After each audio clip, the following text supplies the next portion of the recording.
안녕하십니까. 채널 24K 알아야 국민 노릇도 한다. 오래간만에 경제학 공부를 또 좀 하셔야 될 그런 순서입니다. 사실 오늘 좀 배우실 얘기는 경제학에서만 쓰는 개념이 아니고 사회학에서도 쓰고 심지어는 물리학계까지도 널리 이용이 되고 있는 그런 인간의 새로운 시야를 여는 그러한 하나의 이제 연구 업종입니다. 소위 경로 의존 효과 또는 경로 의존 모델이라고 하는 겁니다. 영어로 이제 기억을 하시는 게 훨씬 쉬우실 것 같은데요. path 그러면 뭡니까? 좁다란 통로, 길 이런 걸 말하는 거죠. dependence 의존, effect 효과. 좁은 길 의존 효과, 하나의 통로 의존 효과 이런 뜻입니다. 이거를 일본인들이 이제 경로 의존 효과 이렇게 이제 번역을 했죠. 요즘에는 이제 물리학 쪽에서 케이오플렉시티 말하자면 이제 복잡계를 다루면서 케이오스 이론 이거하고 연결되어서 이 개념을 이용을 하면서 케이오플렉시티라는 말로도 씁니다. 뭐 어떤 것을 다루는 내용이냐? 오늘 우리가 하고 있는 일들은 사실은 과거에 있었던 제도, 어떤 과거에 있었던 사건들, 과거에 있었던 어떤 문화적인 스트림, 뭐 이런 것들에 의해서 그 경로에 따라서 흘러온 결과다.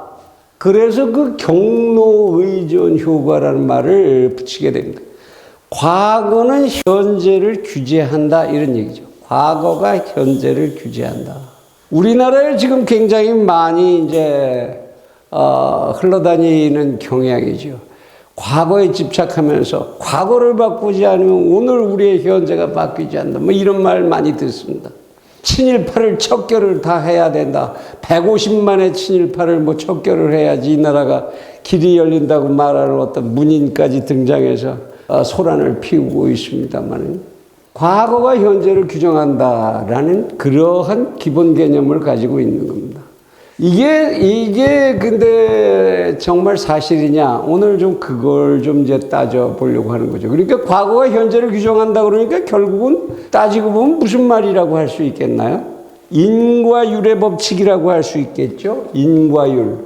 원인이 결과를 규정한다. 인과율의 법칙. 기독교 교리의 기본이고 또는 불교 교리의 기본이기도 하지요.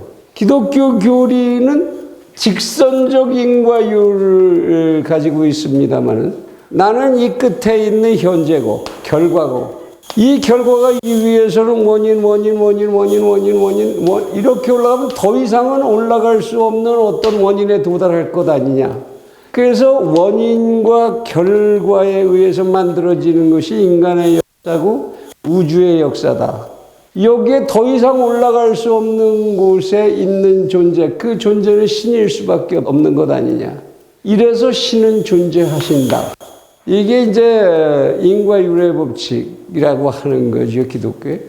근데 불교에서는 또 어떻게 얘기하나요? 불교에서는 이런 창조주 같은 신을 인정하지 않으니까 이 양쪽 끝을 갖다가 연결을 하죠. 그러면 원형이 된다, 이렇게. 원형에 의한 인과율의 법칙을 얘기하는 것이 그것이 이제 불교의 인과율이죠. 여기에 왜 결과가 있다? 그럼 여기가 원인이었겠지? 이 원인은 다시 이것의 결과겠지? 이것이 계속 원형으로 도니까 최초의 원인과 최후의 결과 이런 건 존재하지 않는다. 그래서 창조론 같은 것을 인정하지 않죠, 불교는. 그래서 동그라미를 그리고 이러고 이제 표상으로 하고 다니는 건데 어쨌든 이런 인과율의 법칙 이것의 이야기라고 할 수도 있습니다. 그래서 기존 경제학은 이러한 인과율의 법칙에 기초한 이런 가치관에 의해서 인간의 경제적 행위는 완전한 합리성을 갖는다. 원인 결과 이렇게 돌아가듯이 당연한 완전한 합리성을 가지고 돌아가는 것이다. 그래서 그 합리성 속에서 발견한 기존 경제학의 원칙이 뭡니까? 수학 체감의 법칙이라는 겁니다. 수학 체감의 법칙. 모든 새로 나온 물건은 자꾸 만들다가 보면은 차차 그 맛이 떨어지고 인간의 말하자면 욕구를 충족시키는 크기가 작아지면서 점점 거기서 얻어지는 효용, 이익이라는 게 줄어들게 돼 있다라는 겁니다. 그래서 유행은 새롭게 생겨나고 모든 물건은 새롭게 다시 등장하고 이렇게 가게 마련이라는 거죠. 소위 학문적으로 얘기해서 그래프로 표현하면 이런 모양을 갖는다. 모든 물건의 생산과 변화는. 이게 기존 경제학이 생각했던 경제가 움직이는 기본 모델이었습니다. 모든 것은 새로 생겨나고 한계에 이르면 퇴보해서 사라지고 또 다시 새로운 것이 생기고. 어떻게 생각하면 정말 맞는 얘기네 이렇게 생각하실 수도 있죠. 그런데 몇몇 경제학자들이 브라이언 아서라든지 스탠퍼드 대학 교수인데요. 또는 폴 크루그만, 여러분들도 아시는 분들 많이 있으시죠? 노벨 경제학상 타고 둘 다 노벨 경제학상을 탄 사람들입니다. 이 사람들이 보니까 그렇지 않더라. 모든 것은 완전 합리성을 가진 게 아니라 한정적 합리성을 가지고 있더라 그런 얘기입니다. 완전히 어떠한 경우에도 다 옳은 논리라는 것은 없고 특별한 경우, 일정한 기간, 일정한 범위 그 안에서만 유용한 논리라는 것이 존재하고 세상은 그것들에 의해서 움직여지더라. 이걸 한정합리성이라고 합니다. 한정합리성. 이 속에서는 희한하게 수학 체증의 법칙이 작용을 한다. 한 번 생겨난 것은 사라지지를 않고 이것이 계속적으로 이익을 발생시키면서 점점 그 힘을 키워가는 그런 경향을 보이더라 이런 얘기입니다. 수학 체증의 법칙이라고 합니다. 거기서는 그래프로 그리면 어떻게 돼요? 이렇게 되는 거죠. 이렇게. 계속 증가한다. 올라갔다 감소하는데 이건 계속 증가한다. 수학 채증의 법칙이라고 한다. 거기서 걷어들이는 수학, 인간의 이익이죠. 그것이 계속적으로 증가한다. 이런 사례를 발견을 한 겁니다. 그 사례를 한번 이제 보여드리는데 어떤 것들이 있어서 이런 얘기가 나오는 거냐? 그 기왕에 앞에서 얘기한 얘기 충분한 것 같은데 인과율의 법칙, 원인이 있어야 결과가 있고 결과가 있으면 원인이 있고 당연한 건데 쿼티 에펙트라는 말을 들어보신 적이 있는지 모르겠습니다. QWERTY 어디서 많이 보신 거죠? 쿼티 에펙트라고 하는 건데 타자기의 자판입니다. 여러분들이 쓰시고 있는 컴퓨터의 자판을 보면 맨 윗줄의 순서가 QWERTY 이렇게 돼 있죠. 이걸 쿼티 자판이라고 하는데 알파벳은 A, B, C, D, E, F, G 이 순서로 돼 있는데 왜 이건 QWERTY 이 순서로 돼 있느냐 하는 겁니다. 이 컴퓨터나 타이프라이터의 자판이 최초에 이렇게 되게 된 이유에 대해서는 지금 인터넷에 살펴보시면 위키피디아나 나무 위키피디아 이런 데 나오는 걸 보면 무슨 이상한 얘기들을 다양하게 써놨습니다. 최초의 그 발명자가 무슨 타자봉이 엉킬 수가 있고 뭐 이래서 그걸 피하기 위해서라는 등 뭐 이상한 얘기들을 근거 없는 얘기들을 마구 늘어놓고 있는데 가장 믿을 만한 얘기는 이렇게 된 이유는 미 해군의 한 장교에 의해서 이제 발명이 되는데 이 해군 장교가 이제 자기 장부 정리 작업을 빨리 하기 위해서 기계로다 치면 좋겠다. 이런 이제 기계를 발명을 하는데 이 자판을 어떻게 배열을 할까 고민을 하면서 생각한 게 과학적으로 배열을 해야 되겠다 싶어서 영어 사전을 쫙 뒤지면서 가장 많이 쓰는 알파벳부터 가장 적게 쓰는 알파벳을 순서를 정한 거예요. 말하자면 A라는 건 몇 번, 만 몇천 번 쓴다. 말하자면 한 사전 내에서. 그러면 Q라는 것은 뭐 천 몇백 번 쓴다. 이렇게 이제 빈도를, 활자를 사용하는 빈도들을 조사를 한 거죠. 그래서 가장 많이 사용하는 활자를 타이프라이터의 가운데 배치하고 적게 사용하는 글자들을 주변에다 배치를 한 겁니다. 그래서 QWERTY 이렇게 된 거죠. 그래야 가장 적은 노동 효과를 가지고 손을 많이 안 움직이면서 가장 빠르게 가장 많은 글자 문서를 처리할 수 있겠다. 이런 쓸데없는 생각을 한 거죠. 이걸 과학적이라고 생각한 건데. 그래서 이런 이제 순서가 정해집니다. 자판의 이제 순서, 두드리는 타자 자판의 순서가 정해지죠. 이렇게 정해서 이걸 가지고 해군의 이제 그 여성 근무자들을 훈련을 시켰습니다. 이 기계를 때리는 훈련을 시켰어요. 처음에는 불평들이 많았죠. 이게 복잡해, 찾는 게 복잡해 그랬는데 뜻밖의 굉장히 쉽게 배우더라 이런 얘기입니다. 자판을. 그래서 이 자판으로 그냥 고정이 된 거예요. 지금의 이 순서로도. 그러고 나서 이제 그 타자기를 보급을 해서 타자수들이 생겨나게 되고 타자수들이 이제 문서를 굉장히 빠르게 처리하니까 타이프라이터의 인기가 높아졌죠. 쿼티 자판 타이프라이터가 나오니까 이 타자수들을 양성하는 학원이 생겼는데 이 학원에서 쿼티 자판에 의한 훈련을 시킬 수밖에 방법이 없었던 거죠. 그 여기에 대해서 이제 불평을 하는 이제 전문가 과학자들이 나왔습니다. 야, 이건 참 쓸데없는 짓이다. 그냥 ABCD 이렇게 하면 누구든지 자판을 외우지 않아도 되고 빨리 칠 수 있을 것 같은데 타자 활용도를 높일 수가 있을 것 같은데 이걸 없애자. 그래갖고 그냥 A, B, C, D, E, F, G 이렇게 배열하는 이런 타자기판을 사실상 만들었었습니다. 그런데 어떤 일이 일어났습니까? 그 타자기가 하나도 안 팔린 거예요.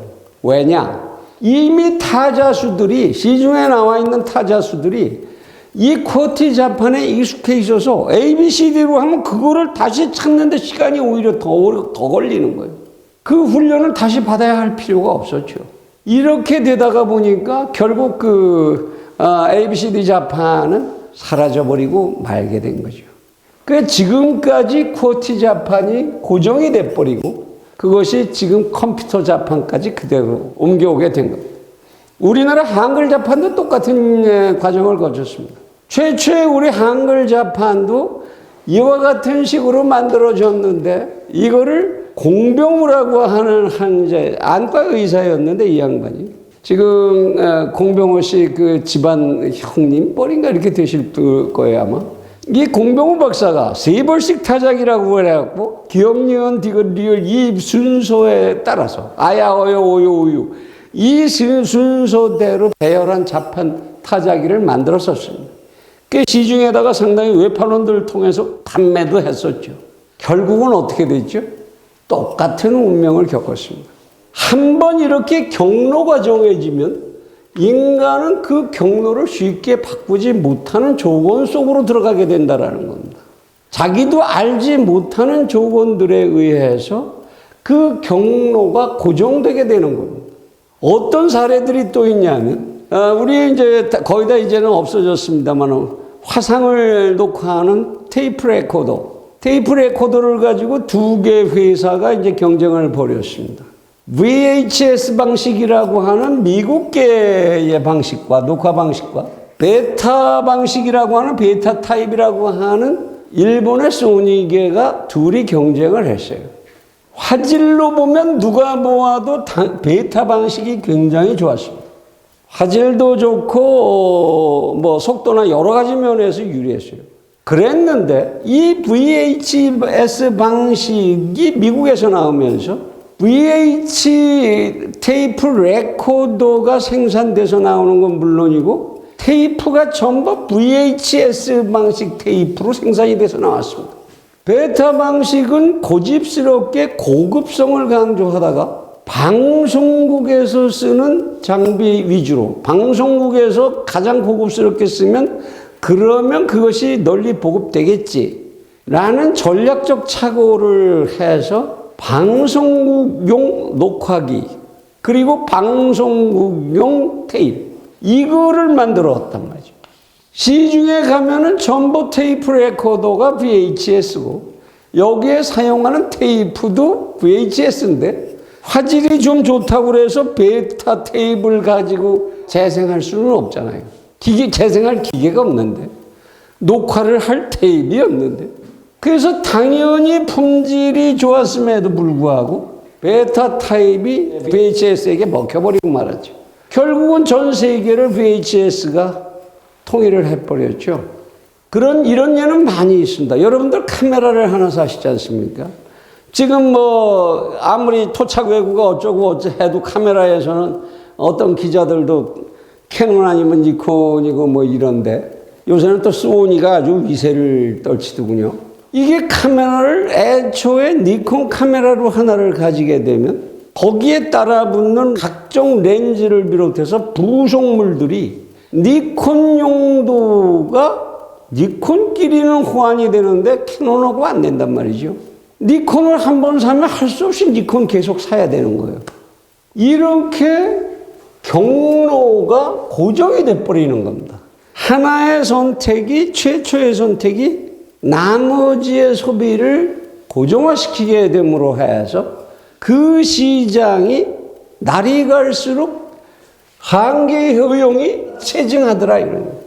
그러니까 수학 총량이 계속적으로 체증할 수밖에 없다. 이런 결과를 가져오게 된 거지요.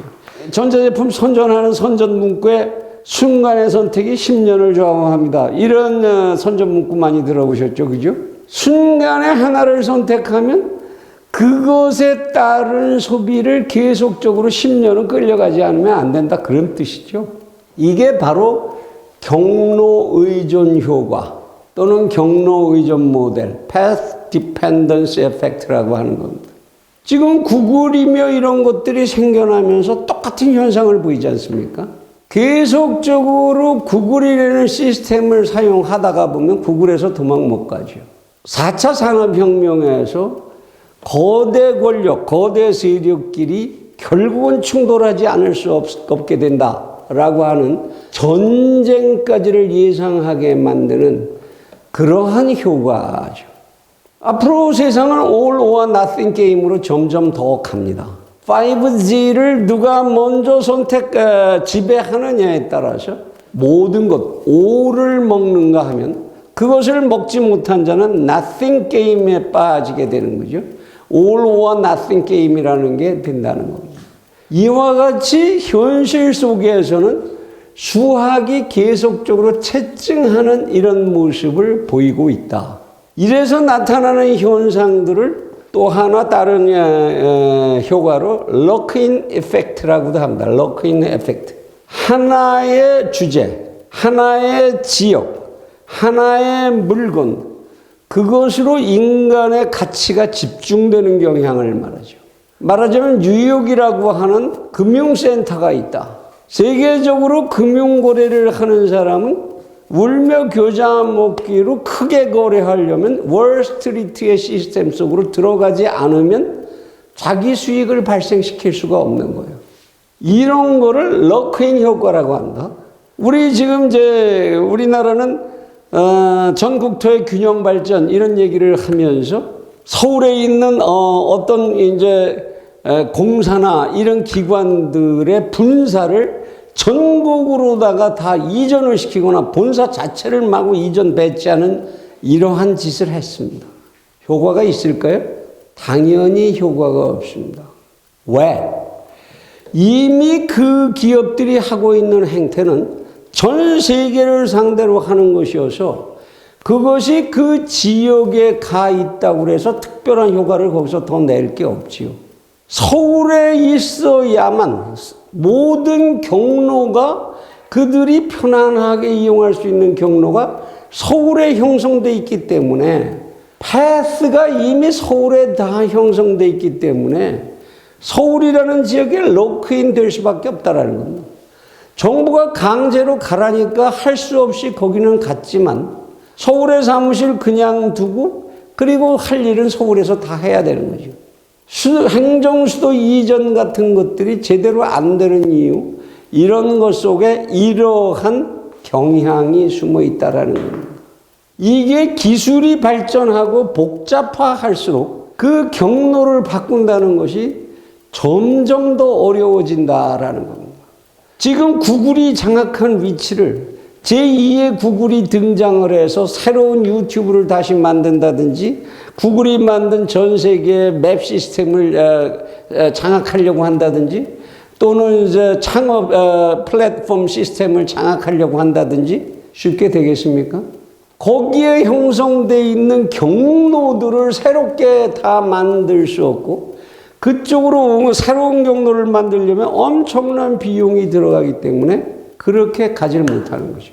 이렇게 해서 죽느냐 사느냐 all or nothing 게임이 인류를 정말 위험한 지경으로, 이 게임 덕분에 우리는 아무것도 모르고 있다가 거대한 전쟁 속에 휘말려서 사라지게 될지도 모르는 그런 운명이라고 할 수도 있습니다.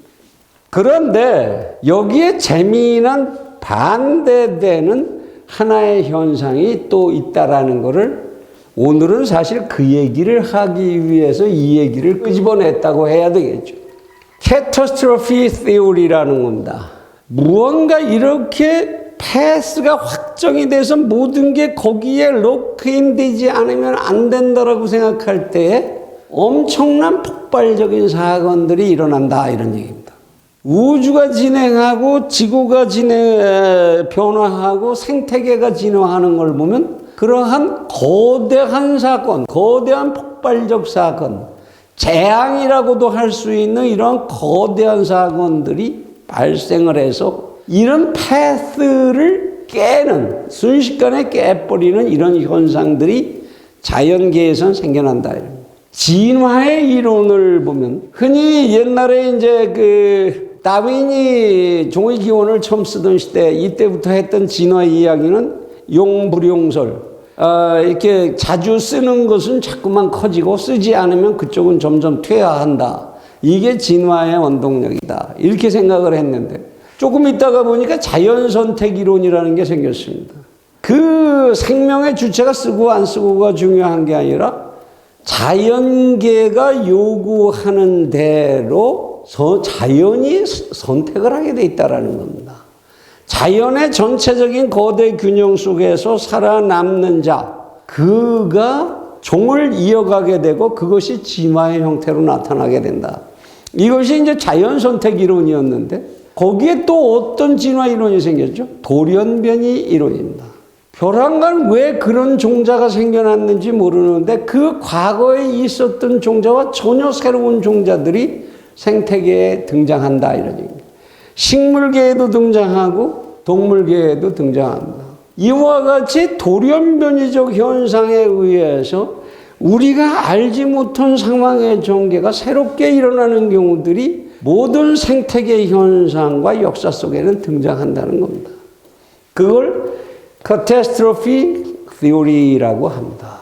조금 더 이 내용을 설명을 하자면 세상에서 일어날 수 있는 발생, 사건, A라는 사건이 있으면 반드시 그 이전에 A'이라는 사건이 있었느냐. A'이라는 사건이 있기 전에는 그럼 A'이라는 그런 사건이 꼭 있었던 거냐.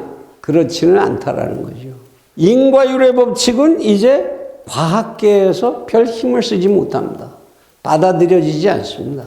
양자역학 이론을 보면 원인이 없는 결과도 있고 원인과 결과가 시간적으로 뒤집혀 있는 경우도 있고 다양한 경우들이 나타나죠.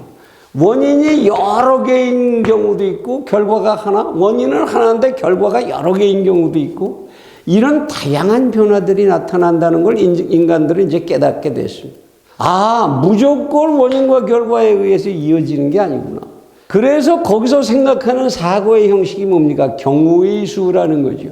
우리 채널 24K에서 한반도를 둘러싼 이런 정세의 변화 이런 것들을 이야기할 때 경우의 수를 많이 얘기합니다마는 인간은 인간을 둘러싸고 있는 모든 사건, 사고, 현상들 이것들이 얼마나 다양하게 일어날 수 있는지에 대해서 별로 아는 게 없다는 겁니다. 지금 모든 분야의 지식인들, 최고 정점의 지식들이 내놓는 연구물들은 결국 거의 다 무슨 얘기를 하고 있죠? 인간은 지금까지 아는 게 없어. 우리는 지금 예측할 수 있는 게 별로 없어. 이런 고백입니다. 이것이 현대의 지성입니다. 그래서 경우의 수라는 걸 가정을 하게 되고 이것도 가능해. 이런 일이 이렇다고 그래서 꼭 이렇게 되는 거 아니야. 이렇게 되는 것도 가능하고 이렇게 되는 것도 가능해. 참 이런 경우도 있었는데 다양한 경우의 수가 등장하지요. 인간은 그 중에서 선택을 하는 존재입니다. 선택하는데 반드시 정답이 있어서 선택하느냐? 그게 아니지요. 선택할 수밖에 없으니까 선택합니다. 어차피 선택해야 하니까 또는 그냥 선택하지 않고 지나가도 그만인 경우도 얼마든지 있습니다. 인생과 자연의 정답이라는 게 없다라는 겁니다. 이제 그러면 이거를 뭐라고 얘기하냐? 이것이 케이오스의 세계라는 거죠. 요즘 이제 물리학자들을 중심으로 해서 굉장히 다양한 연구들이 전개되고 있습니다만은 물론 이 케이오스 속에도 프랙탈이라고 하는 작은 하나의 모양이 여러 개가 무작위로 모이면서 이 최초의 모양과 상관없는 것처럼 보이지만 그 내부 속에 들어가 보면 이 최초의 형태가 계속 존재한다. 수소 원자 하나가 양성자 하나와 마이너스 저원자 하나의 결합으로 이것들이 여러 개가 뭉쳐서 우리가 알 수도 없는 형태의 수소 결합을 만들거나 이것이 다른 물질과 결합해서 물을 만들고 H2O를 만들고 이러는 현상들 같은 이러한 이제 케이오스의 세계라는 것이 이제 존재한다. 프랙탈의 세계라는 게 존재한다. 뭐 이런 얘기가 있습니다만 이것까지 이제 복잡한 얘기고 결국 여러분들이 알아두셔야 될 얘기는 뭐냐? 세상의 모든 것에 반드시 이러면 반드시 이렇다라는 경우는 존재하지 않는다. 경우의 수는 다양하게 존재하고 거기에서 선택의 문제가 가장 중요한 문제가 된다. 따라서 우리는 무슨 생각을 해야 되느냐? 이제 이데올로기는 종언하는 시대다. 이데올로기 가지고 세상을 설명하거나 이데올로기를 가지고 세상을 이해하려고 하는 것은 그야말로 시대에 뒤떨어진 낡고 낡은 사고방식이라는 것을 알아야 한다는 거죠. 그런데 지금 대한민국의 정치인이라고 하는 사람들은 오늘 이 현재에도 수백 년 전에 유럽의 장고대 같은 이런 장고대학이 좋아하는 이상주의자들이 만들어 놓은 이데올로기 그 굴레에서 벗어나올 생각을 하지는 못하죠. 공부를 좀 해야 되는데 공부는 하지 않고 권력만 쫓고 돈만 쫓다가 보니까 그리고 이데올로기가 있어야 패거리가 생겨나니까 패거리만 있으면 돈과 권력은 생기니까 이 이데올로기가 아직도 대한민국에서는 이렇게 위세를 떨치고 있는가? 우리는 지금 상대성을 존중해야 하고 내가 모르는 것을 쫓아다니기보다는 내가 알 수 있는 것에 먼저 눈길을 주어야 하고 내가 해야 하는 것, 내가 반드시 하지 않으면 오늘 하지 않으면 안 되는 것에 먼저 먼 미래에 해도 될 그러한 과제들보다 이러한 주제에 먼저 몰입할 줄 알아야 그래야지 전 세계 속에서 경쟁력 있는 집단으로 살아남을 수 있다는 것. 이런 얘기를 강조해 두고자 하는 겁니다. 지금 우리가 집중해야 될 것은 절대보다는 상대를, 알 수 없는 것보다는 알 수 있는 것을 먼저 존중하고 미래에 대한 공론보다는 오늘 해결하는 문제에, 오늘 해결해야만 하는 문제에 집중하는 철학을, 그런 철학을 기르고 그런 철학을 시행할 수 있는 그러한 인재들을 우리는 길러내야 할 것입니다. 대한민국의 여당은 완전히 사실 이데올로기도 아니죠. 이데올로기가 있다면 그냥 패거리 이데올로기일 뿐인데 민족 이데올로기를 이용하고 또는 뭐 좌파라고 하는 사상적 틀의 일부를 이용하고 그렇다고 실제로 그것을 실천하거나 잘 알고 있거나 한 것도 아니지만 그걸 이용해서 패거리 이데올로기에 종속된 이러한 집단 속에서 우리의 미래가 희망을 가질 수는 없고 그러면 이것을 깨야 하는 집단 속에서라도 그런 변화를 보여야 되지 않느냐. 그런데 이것을 깨야 하는 집단 속에서까지 포퓰리즘이라는 이데올로기에 빠져서 거기서 헤어나오지 못하는 모습. 이것이 우리가 빨리 벗어나야 하는 그러한 패스가 아닌가. 이 경로로부터 우리는 과감히 해방되고 과감히 벗어나야 할 그럴 때라고 생각합니다. 우리 독자 여러분들의 높으신 식견과 그리고 강한 실천을 기대해 봅니다. 감사합니다.